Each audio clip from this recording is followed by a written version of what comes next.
Hello friends, hello everyone. See, this is the question number 11 of your chapter trigonometry.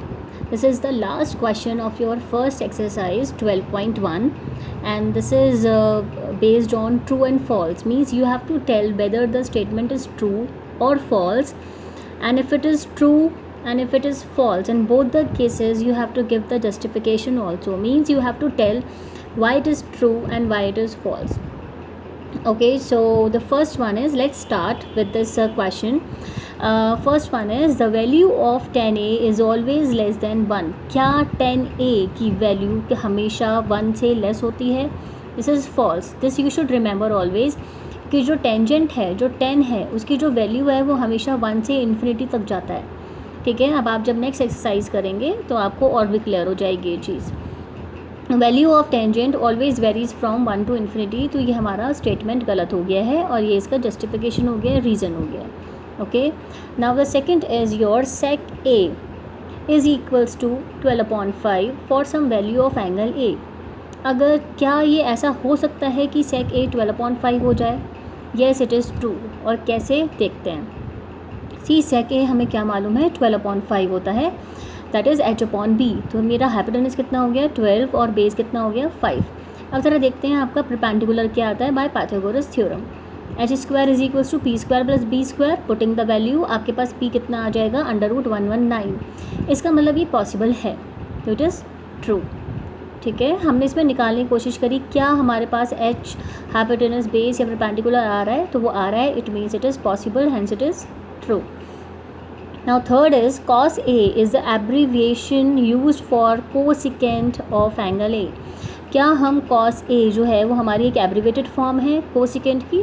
No, it is false. ये तो बहुत ही आसान है, क्योंकि हम cos A का जो cos A जिसका एब्रीवेटेड फॉर्म है वो है cosine.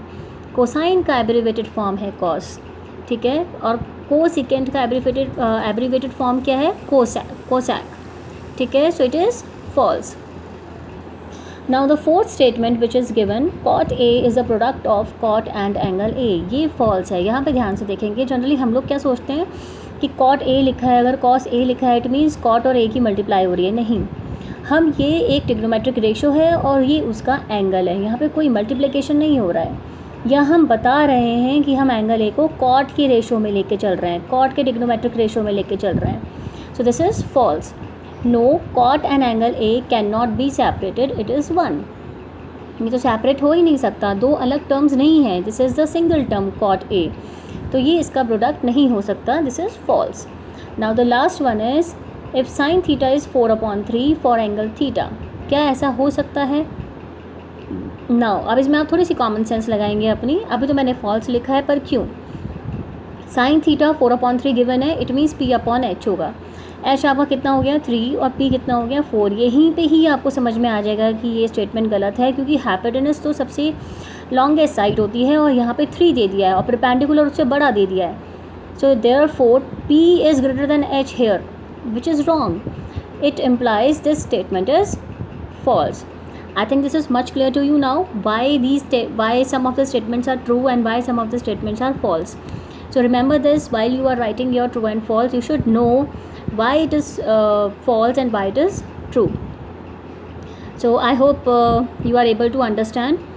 So these questions can be asked in the form of your MCQ also, or in the form of your fill-ups.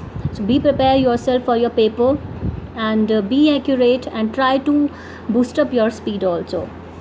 Okay, have a good day. Thank you.